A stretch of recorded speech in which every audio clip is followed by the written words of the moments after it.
जय हिंद दोस्तों। मैं इस वीडियो में बहुत ही इम्पोर्टेंट टॉपिक बताने जा रहा हूँ ये चेक बाउंस से।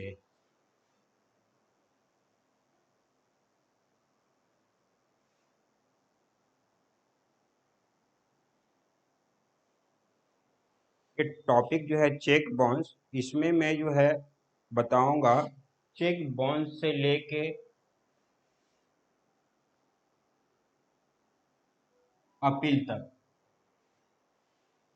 चेक बाउंस से लेके अपील तक का जो प्रोविज़न है, और वो प्रोविज़न जो है एनआई एक्ट 1881 में जो है, उसी के बारे में पूरा मैं इसमें बताऊंगा। इसमें जो मैं बताऊंगा, पहला बताऊंगा चेक बाउंस होता क्या है। फिर जो है, जैसा कि आप लोग जानते हैं या फिर नहीं जानते तो मैं तो बता दूं, चेक्स बाउंस का जो केस होता है सेक्शन 138 एनआई एक्ट का होता है। बेसिकली हर जगह पे ये बताया जाता है कि चेक बाउंस का केस जो है सेक्शन 138 के अंदर होता है या होना है, लेकिन ये नहीं बताया जाता है कि चेक बाउंस जब होता है और फिर केस फाइल का जो मीन्स लीगल प्रोविजन स्टार्ट होता है, उसके बीच में भी कई स्टेप हैं। उस स्टेप को फॉलो करना पड़ता है। अगर उस स्टेप को फॉलो नहीं करेंगे तो चेक बाउंस का जब केस 138 के अंदर आप फाइल करने जाएंगे, या तो आपका कंप्लेंट जो है रिजेक्ट हो जाएगा, या कंप्लेंट अगर फाइल हो जाएगा तो जो है जहाँ पे आप फाइल करेंगे वहाँ पे आपका पेटिशन जो है रिजेक्ट कर जाएगा। या फिर फाइल करने जाएंगे सेक्शन 138 के अंतर्गत, तो जहाँ पे आप फाइल करेंगे वहाँ का जो है एडमिनिस्ट्रेशन जो है बोलेगा कि आपका प्रोसेस कंप्लीट नहीं हुआ है। इसलिए चेक बाउंस से लेके एक केस फाइल के बीच में भी जो है स्टेप है, उसको भी यहाँ पे मैं बताऊंगा। फिर सेक्शन 138 का जो केस फाइल होता है कहाँ पे होगा, फिर उसका प्रोसेस क्या है, और फिर मीन्स इस तरह से होके अपील तक मैं आपको बताऊंगा। इसमें जो है मेन मेन जो है सेक्शंस जो हैं, वो सेक्शन जो है जैसे सेक्शन 138, सेक्शन 142, सेक्शन 143, 143A, फिर 144, 145, 146, 147, 148, ये सेक्शन भी मैं आपको इस वीडियो में बताऊंगा। मैं बता दूं आपको 148 जो है लास्ट सेक्शन है ये इस एनआईए एक्ट का, मीन्स अपील तक का प्रोसेस मैं बताऊंगा। इसलिए इस वीडियो को पूरा देखिए और प्रोसेस समझिए, और जब इस प्रोसेस को समझ जाएंगे तो आपका सारे तरह से डाउट जो है ना शायद यहाँ पे क्लियर हो जाएगा, और मैं क्लियर करने की कोशिश करूँगा। अब चेक बाउंस, थोड़ा सा मैं ये एक बता दूं यहाँ पे कि चेक बाउंस होता क्या है। सपोज कि एक्स एक पर्सन है और वाई भी एक पर्सन है। एक्स जो है वाई को 1 लाख रुपया देता है, एक्स देता है वाई को 1 लाख रुपये। इसके बदले में वाई से एक्स जो है चेक लेता है 1 लाख रुपया। जब ये चेक लेता है 1 लाख रुपए का, जब समय होता है, मीन्स ये तो बोला होगा ना, एक्स जो है पैसा दिया है वाई को, तो एक्स बोला होगा कि हम इतने दिन के लिए हम दे रहे हैं आपको पैसा, कर्ज में या लोन पे जो भी है दिया होगा। वाई या तो वाई भी बोला होगा उसको, एक्स को, कि आप 1 लाख रुपया दीजिए, हम आपको 3 महीने में, 4 महीने में, साल भर में आपको रिटर्न कर देंगे। इसके बदले में उन्होंने वाई से चेक लिया एक्स, और एक्स 1 लाख रुपया दिया। सपोज कीजिए कि 6 महीने के लिए एक्स ने वाई को पैसा दिया, तो वाई जो है जब 6 महीना हो गया तो एक्स को पैसा रिटर्न नहीं कर रहा है। वाई जो है कई बार इसको रिमाइंड किया, सॉरी एक्स ने कई बार रिमाइंड किया वाई को कि हमारा पैसा तुम दे दो। इसलिए कहता है कि हम पैसा नहीं देंगे। कुछ समय तक तो टाल मटोल किया, अच्छा आप दे देंगे, अभी नहीं है पैसा। कुछ समय तक टाल मटोल किया, 6 महीने में से 1 साल का लिया था तो 6 महीने और 1.5 साल हो गए, 6 महीने इन्होंने टाल मटोल किया। टाल मटोल करने के बाद जो है ये समझता है, एक्स समझता है कि वाई हमको अब पैसा नहीं देगा।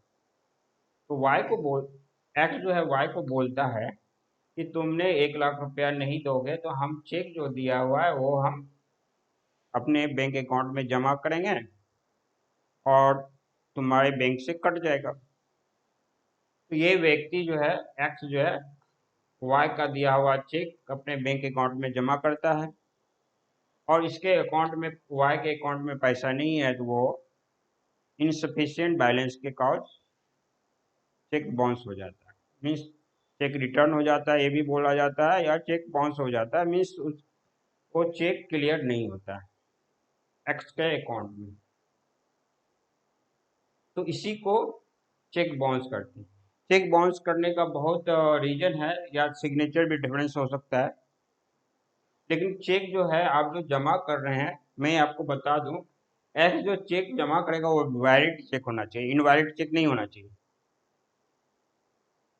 एक्स चेक जमा करेगा, इनवैलिड नहीं करेगा, वो वैलिड चेक करेगा। वैलिड चेक करने का अर्थ है कि डेट जो है, जिस डेट का वाई ने चेक दिया है, अगर डेट दिया है तो वाई ने अगर डेट दिया तो उसके 3 मंथ के अंदर जो है ना, वाई का चेक एक्स अपने अकाउंट में डालेगा। अगर वाई ने चेक पे डेट नहीं दिया है तो अपने हिसाब से इसको इन्फॉर्म करके वो डाल देगा, लेकिन चेक हर मामले में वैलिड होना चाहिए, इनवैलिड चेक नहीं होना चाहिए। अगर इनवैलिड चेक है तो फिर आप चेक बाउंस का केस नहीं कर सकते, चेक वैलिड होना चाहिए। तो यहाँ आप समझ गए कि चेक बाउंस क्या है। अब जो है एक्स जो है अकाउंट में चेक, एक्स जो पर्सन है,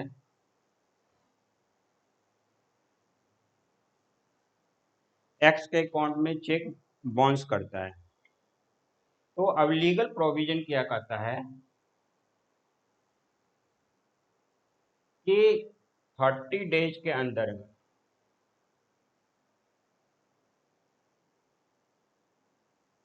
30 डेज के अंतर्गत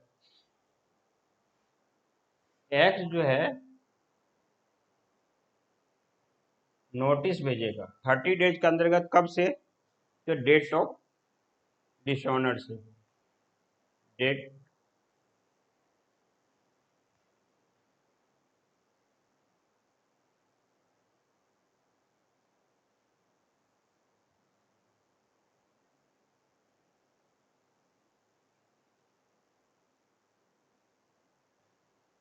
डिसऑनर का डेट या चेक बाउंस का जो डेट है, उससे 30 डेज के अंतर्गत एक नोटिस भेजेगा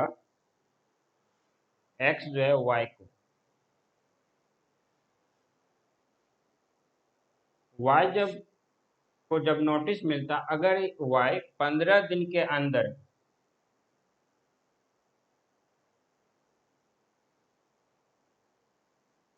15 दिन के अंदर, with in 15 days, with in 15 days, ये 15 दिन के अंदर एक्स वाई अगर एक्स को पैसा नहीं देता है, not paid, not paid, with in 15 days paid नहीं करता है एक्स वाई को, तो एक्स के पास अब यहाँ से लीगल रेमेडी का प्रोविजन चालू हो जाती है। अब एक्स जो है वाई को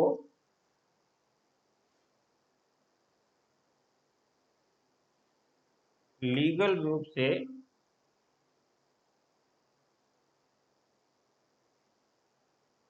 जो है एक्शन में ले सकता है, यानी लीगल प्रोविजन एक्स वाई के अगेंस्ट चालू कर सकता है।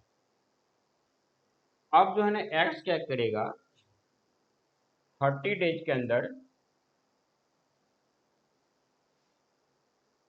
30 डेज के अंदर, यानी 15 दिन इसका समाप्त हो जाता है, एक्स वाई को टाइम दिया हुआ, तो एक्स को पैसा नहीं मिलता है, तो एक्स 30 दिन के अंदर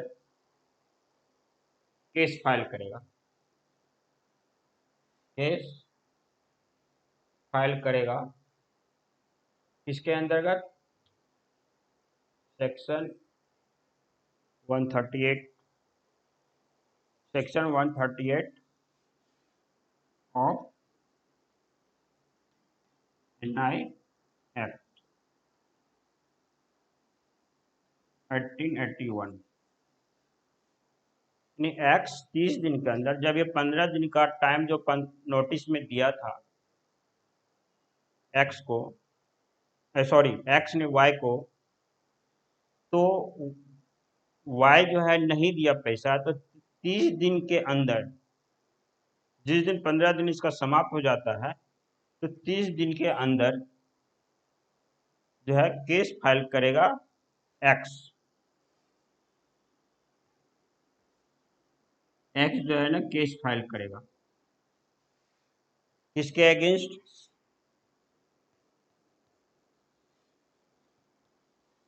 अगेंस्ट वाई, मीन्स वाई जो है पैसा लिया है एक्स का, तो एक्स जो है वाई के अगेंस्ट केस फाइल करेगा।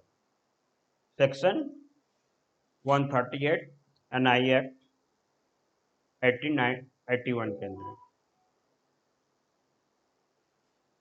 अब जो है यहां से लीगल प्रोविजन चालू होती है। तब बात आती है कि केस फाइल करेगा, तो केस फाइल करेगा कहाँ, वो एफआईआर दर्ज करने के लिए पुलिस स्टेशन जाएगा, या फिर कोई दूसरा प्रोविजन होगा उसका, उसको जो है सर्च करना पड़ेगा, यानी प्रोविजन का जो है यूज करना पड़ेगा। तो अब हम लोग सेक्शन 138 के बारे में जानेंगे।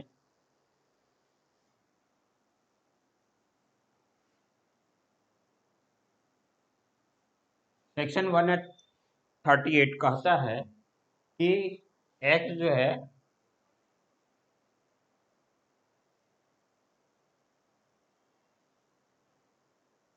केस फाइल करेगा।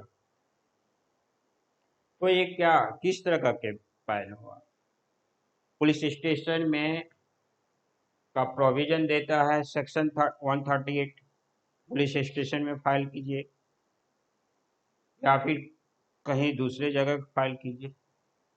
तो सेक्शन 138 में केस फाइल करने के लिए एक सेक्शन है, सेक्शन 142,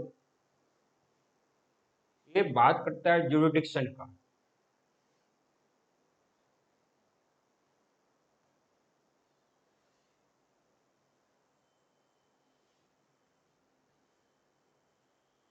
सेक्शन 138 जो है केवल कहता है कि अगर चेक बाउंस हुआ, सेक्शन 138 कहता है कि चेक बाउंस अगर होता है तो ये ऑफेंस कहलाएगा, और ऑफेंस जो कहलाएगा उसमें जो है, जो डिफॉल्टर है, यहाँ पे डिफॉल्टर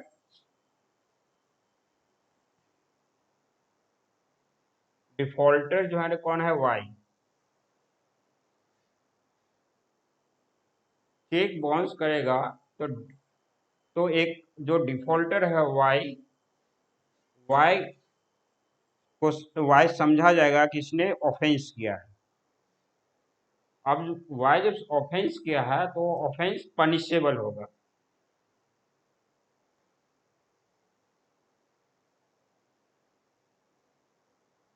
ऑफेंस किया है और ये ऑफेंस जो है क्या होगा, पनिशेबल होगा।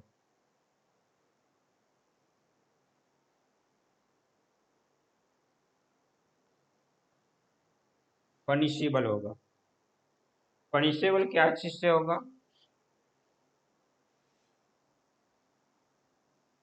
अप टू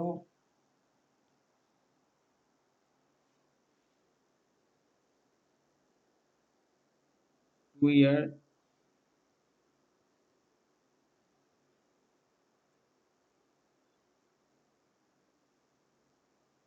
इम्प्रिजमेंट या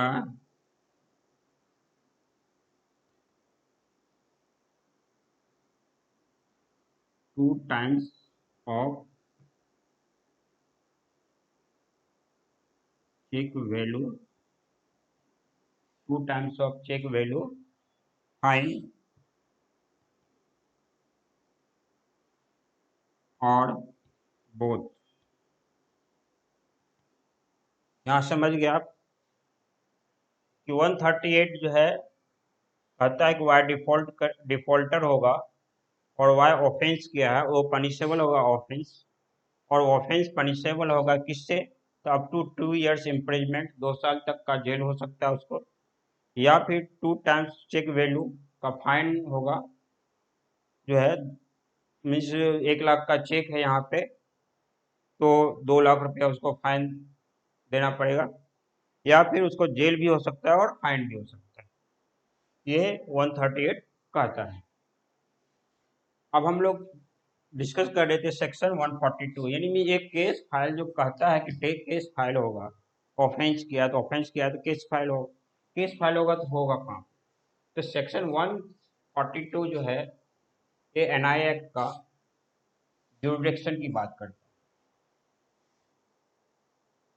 और ये जुरिडिक्शन का जो बात करता है ये कहता है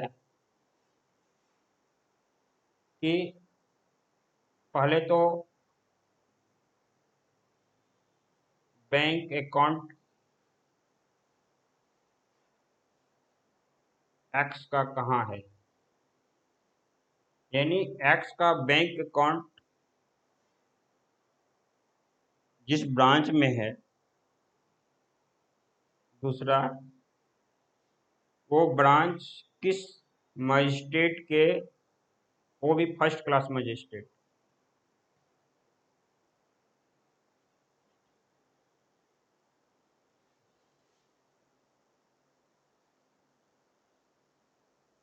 फर्स्ट क्लास मजिस्ट्रेट,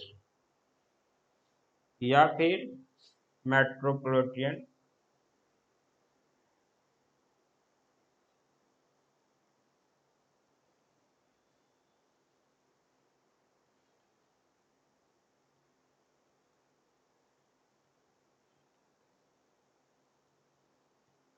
अब ये सेक्शन 142 बोलता है कि जुरिडिक्शन क्या होगा, और केस जो फाइल होगा मीन्स कहाँ होगा, वो केस, तो ये कहता है कि बैंक अकाउंट जहाँ पर एक्स का है वो बैंक अकाउंट जिस फर्स्ट क्लास मजिस्ट्रेट के जुरिडिक्शन में है, या फिर मेट्रोपॉलिटन के मजिस्ट्रेट के जुरिडिक्शन में है, वहीं पे कंप्लेंट फाइल होगा, कंप्लेंट फाइल होगा। अब यहाँ पर स्पष्ट क्लियर हो रहा है कि मजिस्ट्रेट की बात कर रहा है, कोई पुलिस स्टेशन की बात नहीं कर रहा है। 142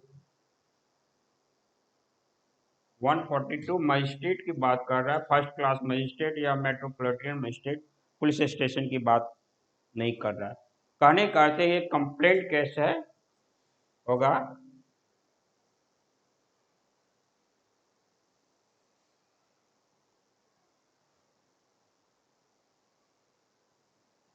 एफआईआर दर्ज नहीं होगा इस केस में, ये कंप्लेंट केस है। 142 हम लोग समझ गए। अब जो है ना 138 के अंदर जो केस फाइल होगा उसका भी रूल्स हैं। वो तो देखा 142 में हम लोग की जो है ना केस कहाँ फाइल होगा, कौन सा मजिस्ट्रेट के पास एफआईआर नहीं होगा, वो जो है कंप्लेंट केस होगा। अब जो 138 एनआई एक्ट के अंतर्गत जो है केस फाइल करने के रूल्स हैं। पहला है कि 138 केस फाइल करेगा तो सेक्शन 145 एनआई एक्ट का कहता है कि केस फाइल करने वक्त एविडेंस जो है वो एफिडेविट लगा के देना पड़ेगा।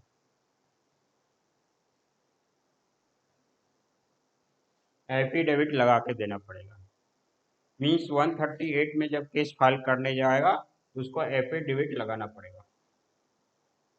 और फिर दूसरा कहता है सेक्शन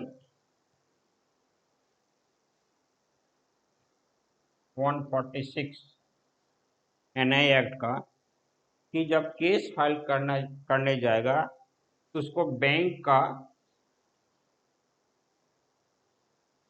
स्लिप और अदर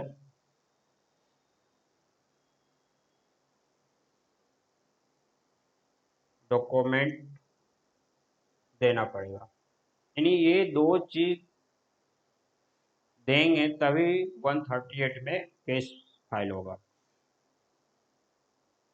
अब एफिडेविट लगा के देना पड़ेगा, फिर बैंक स्लिप देना पड़ेगा सेक्शन 146 के साथ, और बैंक स्लिप के साथ में आपको बैंक स्टेटमेंट देना पड़ेगा बैंक से लेके। फिर बैंक अगर जो है ना बैंक एक लेटर दिया है आपको कि आपका चेक डिसऑनर हो गया या चेक बाउंस कर गया, वो लेटर देना पड़ेगा, प्रूफ तो देना पड़ेगा कि चेक बाउंस हुआ आपका, तभी तो वाई के अगेंस्ट आप जो है ना एक्ट जो है केस करेगा।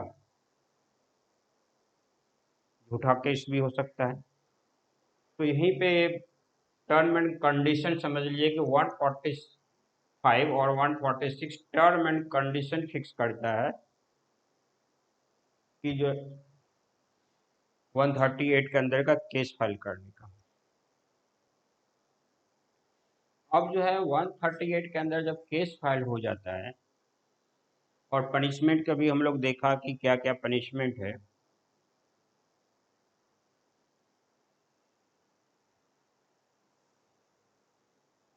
जब ये तो यहाँ पे है कि 138 के अंदर पनिशमेंट 138 एनआई एक्ट है।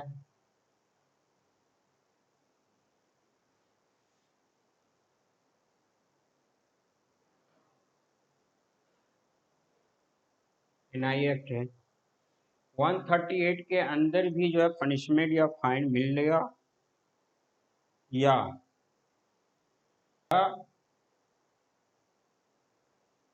बीएनएस का सेक्शन जो है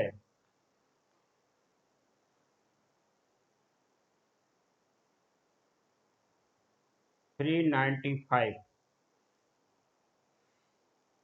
उसके तहत भी इसको फाइन या पनिशमेंट मजिस्ट्रेट दे सकती है।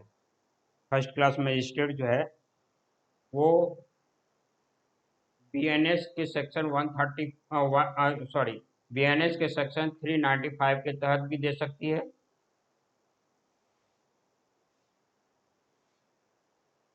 या फिर जो है 138 के अंतर्गत भी दे सकती है। दोनों में से किसी में से दे सकती है। अब है कि ये बीएनएस नया सेक्शन हो रहा है, नया लॉ लागू हो रहा है क्रिमिनल प्रोसीजर कोड के हिसाब से, इसलिए मैं आपको यहाँ पर बताया। लेकिन अगर सीआरपीसी का सेक्शन अगर देखेंगे तो सीआरपीसी का सेक्शन 357, सीआरपीसी का सेक्शन जो है 357, तो सीआरपीसी अब हम लोग यहाँ पे आगे फ्यूचर में बीएनएस चालू होने वाला है, तो 42 के सेक्शन पे हम लोग यहाँ पे ज़्यादा बेटर है कंसिडर करेंगे कि सीआरपीसी का सेक्शन जो है ना 1 जुलाई 2024 से ये काम नहीं करेगा। ये जैसे कि आप देखते हैं 30 जून 2024 तक ही काम करेगा। इसलिए फ्यूचर के लिए हम लोग इसको पढ़ रहे हैं। बीएनएस का 395 के अंतर्गत भी, इसके अंतर्गत जो हम लोग थोड़ा देर पहले पहले फाइन है या 2 साल का इम्प्रिजमेंट है या फाइन है और 2 टाइम्स चेक, ये इसके अंतर्गत भी दे सकती है, बीएनएस के अंतर्गत भी, या फिर 138 करके, तो वो मजिस्ट्रेट के जो है ना विजडम पे या डिस्क्रेशन पर डिपेंड करता है। अब है कि केस फाइल 138 के अंतर्गत जब करेगा तो फिर आगे क्या कार्रवाई होगी। तो सेक्शन 144 ए एनआईए एक्ट का जो है उसके अंतर्गत ये मजिस्ट्रेट कोर्ट में जो फाइल करेगा फर्स्ट क्लास मजिस्ट्रेट, तो वहां से वाई को सम्मन जाएगा,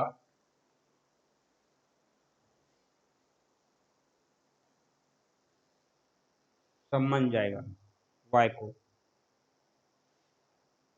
को सम्मन जाएगा, मीन्स एक इंफॉर्मेशन जाएगा कि आपके अगेंस्ट एक्स ने जो है 1 लाख रुपया चेक बाउंस का केस किया है।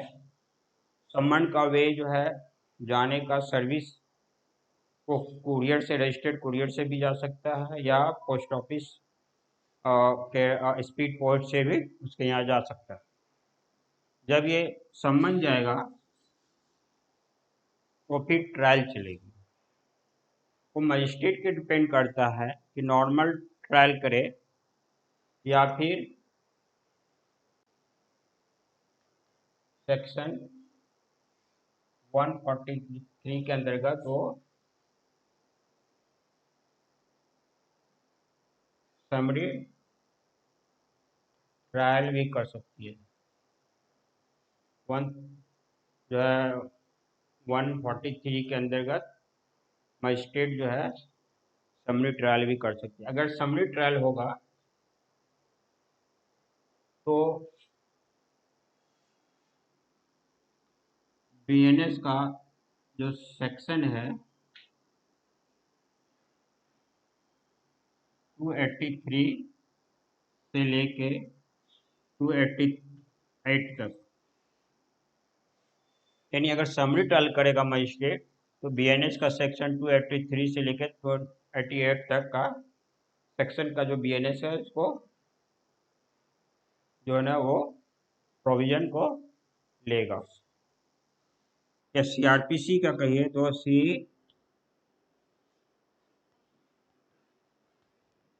सीआरपीसी का सेक्शन जो है 262 से लेके 265 तक का प्रोविजन लेगा। तो सीआरपीसी का हम लोग जैसा जानते हैं कि अब आगे 1 जुलाई 2024 से काम नहीं करेगा, तो ये हम लोग नहीं ध्यान देने, ज़्यादा हम लोग ध्यान देने की चीज़ है बीएनएस। अभी की जब ट्रायल करेगा इस बीच में एक्स जो है कंपनसेशन का मांग कर सकता है, इंटरिम कंपनसेशन।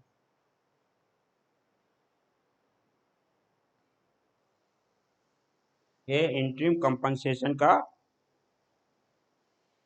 मांग कर सकता है। जब ये इंटरिम कंपनसेशन का मांग करेगा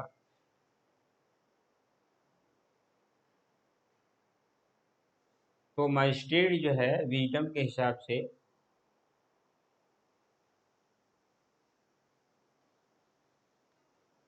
सेक्शन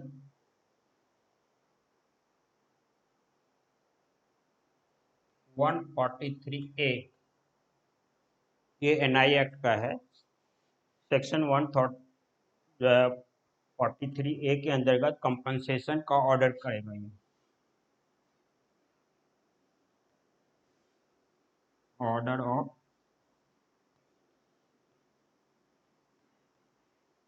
कंपनसेशन, ये मजिस्ट्रेट के विजडम पर डिपेंड करता है कि कंपनसेशन का ऑर्डर वो कर भी सकता है, नहीं भी कर सकता। अगर ये करेगा तो कितना करेगा? 20% of 20% of cheque value.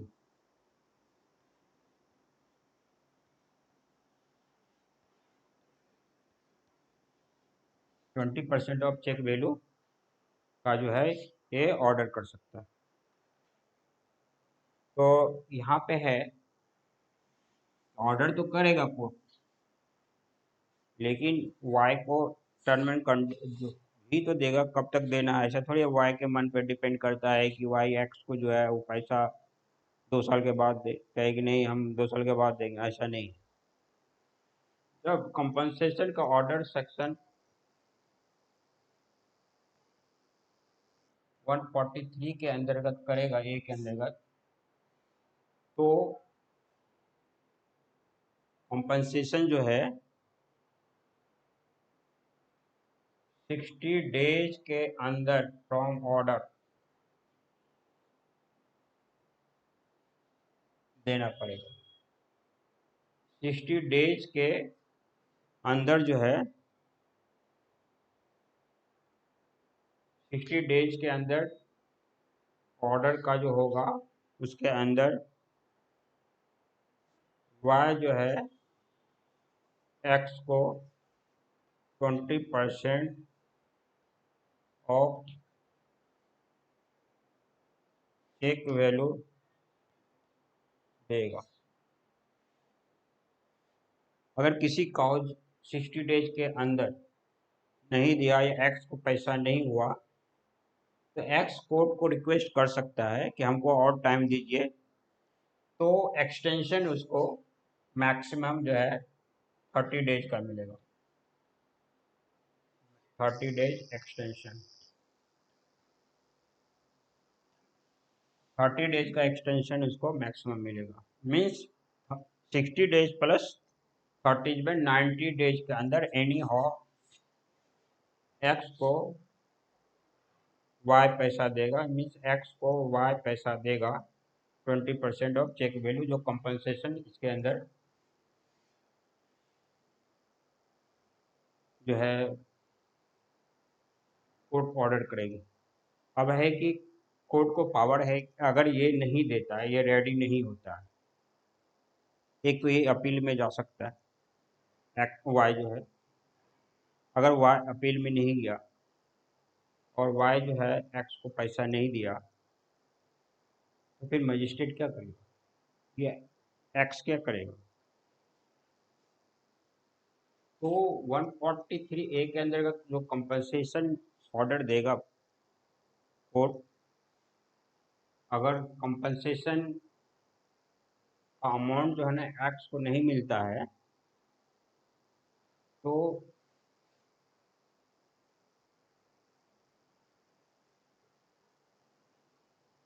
BNS का 2023 का सेक्शन 461, बीएनएस का दो बीएनएस का सेक्शन बीएनएस 2023 का सेक्शन 461 के अंतर्गत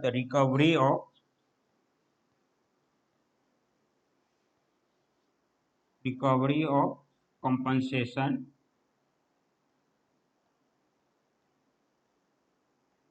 मजिस्ट्रेट इशू कर सकती है। ये बीएनएस का सेक्शन है। अगर सीआरपीसी का सेक्शन करेंगे तो ये सेक्शन 421।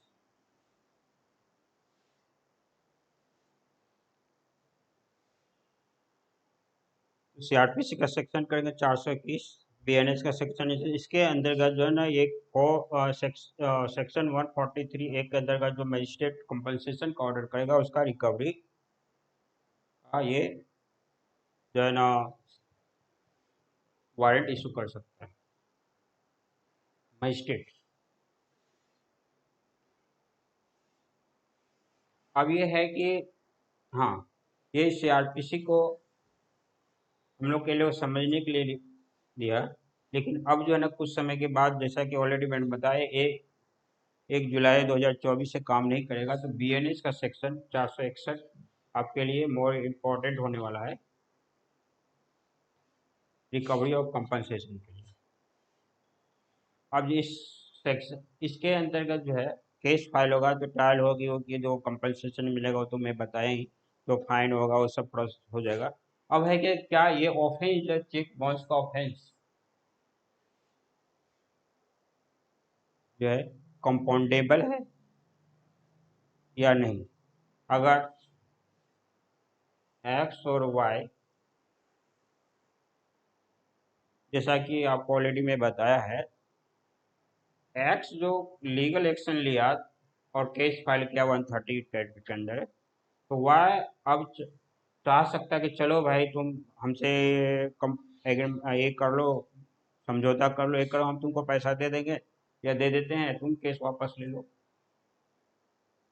तो यहाँ कहने का अर्थ है सेक्शन 147, सेक्शन 147 कहता है कि एक कंपाउंडेबल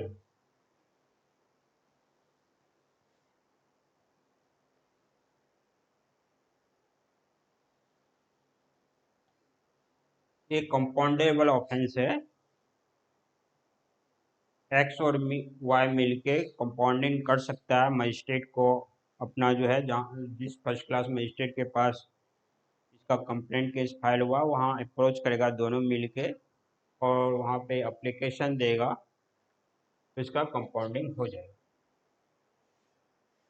147 तक हम लोग देखा।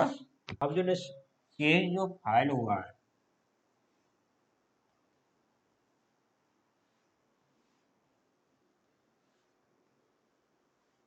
सेक्शन 138 के अंदर, इसमें पनिशमेंट इम्प्रिजमेंट भी मिला, नहीं पनिशमेंट मिल गया, फाइन का हो 2 साल का हो। अगर केवल फाइन मिला है, सॉरी इम्प्रिजमेंट मिला है 2 ईयर का,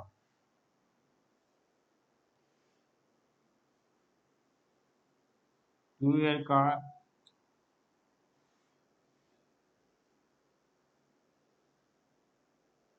इम्प्रिजमेंट मिला है, केवल ओनली इसको इम्प्रिजमेंट मिला है वाई को, तो वाई जो है सेक्शन 148 के अंतर्गत वो अपील करता है। जब वाई अपील करता है तो क्या इम्प्रिजमेंट का क्या होगा, तो इम्प्रिजमेंट तो स्टे कर जाएगा। फर्स्ट क्लास मजिस्ट्रेट जो दिया है केवल इम्प्रिजमेंट, वो अपील जो 148 में अगर किया है ये अपील, तो ये स्टे कर जाएगा। लेकिन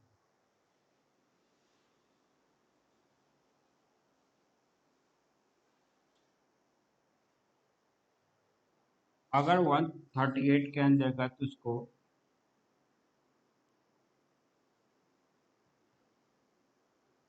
फाइन 2 टाइम्स ऑफ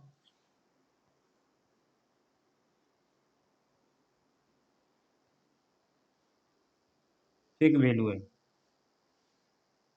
यानी fines 2 times of cheque value है, या फिर इम्प्रेजमेंट भी है।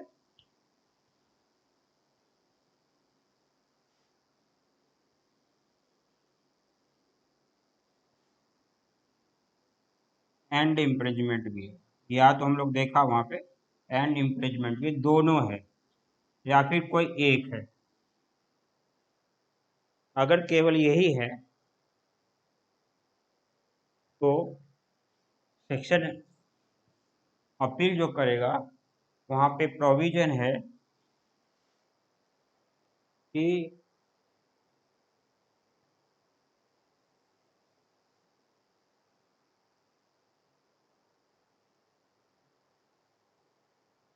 20% ऑफ फाइन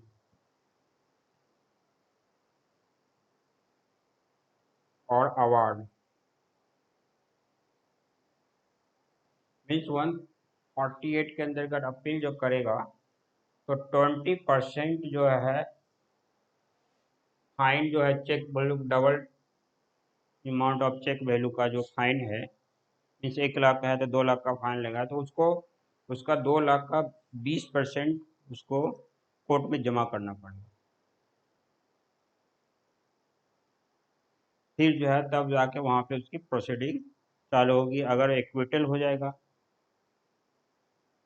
तो फिर जो है इसका पैसा वापस हो जाएगा। अगर एक्विटल नहीं होगा तो फिर इसको पूरा पैसा देना पड़ेगा। 20% दिया ही है, कोर्ट में जमा किया तो कोर्ट के थ्रू इसको उसको दे देगा, तो वो सबमिट कर देगा कि हमने उसको दे दिया है, एक्स को वाई ने पैसा दे दिया है, तो वाई को ये 20% मिल जाएगा, या फिर एक्स यहाँ से 20% देन 80% जो है वाई देगा उसको। अगर इक्विटल होता है वाई टू, अगर इक्विटल नहीं होता है तो एक्स तो ऑलरेडी पैसा, इक्विटल होगा तो एक्स तो वाई जो है ना यहाँ से कोर्ट से 20% अपना पैसा ले लेगा। जैसे इक्विटल नहीं होता तो जैसा कि मैं बताया एक्स जो है यहाँ से 20% ले सकता है, या तो वाई से 100% लेके वाई प्रूफ देगा कि हमने पैसा दे दिया, 20% वाई को ये यहाँ से पैसा मिल जाएगा।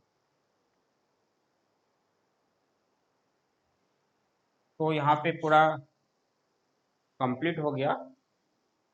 हम लोग ने कंपनसेशन जो देखा था सेक्शन 143A का जो कंपनसेशन दे की बात हुई थी, और मजिस्ट्रेट रेडी भी होते कंपनसेशन, और हम लोग ने देखा कि कंपनसेशन कितने दिन में देगा,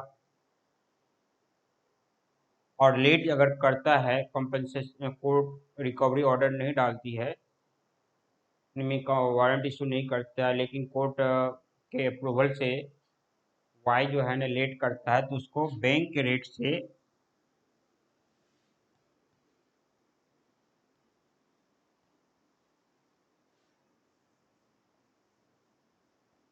आरबीआई का बैंक रेट से वाई जो है ना एक्स को इंटरेस्ट के पास इंटरेस्ट के साथ कंपनसेशन अमाउंट पे करेगा।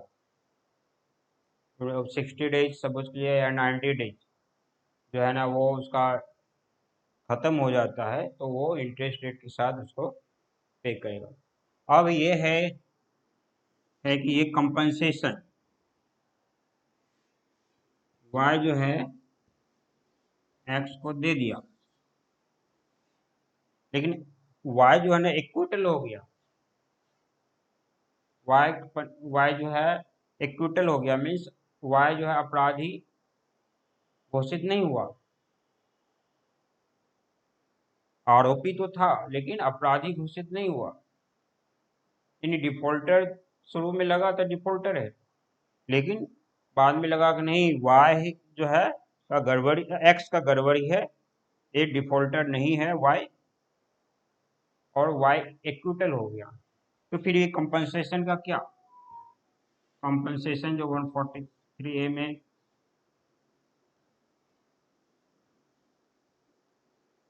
कंपनसेशन ऑर्डर हुआ, वाई ने एक्स को दे भी दिया, तो सेम प्रोसेस है कि एक्स जो है वाई को पैसा लौटाएगा पहले 60 डेज में, फिर वो उसको 30 दिन का जो है मिलेगा एक्सटेंशन, मीन्स 90 डेज टोटल। और उससे ज़्यादा कहेगा तो बैंक रेट के हिसाब से एक्स जो है टोटल पैसा जो है विथ इंटरेस्ट वाई को लौटाएगी। तो हम लोग यहाँ पे पूरा कंप्लीट किए जो है एनआई एक्ट का चेक बाउंस प्रोविजन, और हम लोग सबने देखा। तो थैंक यू।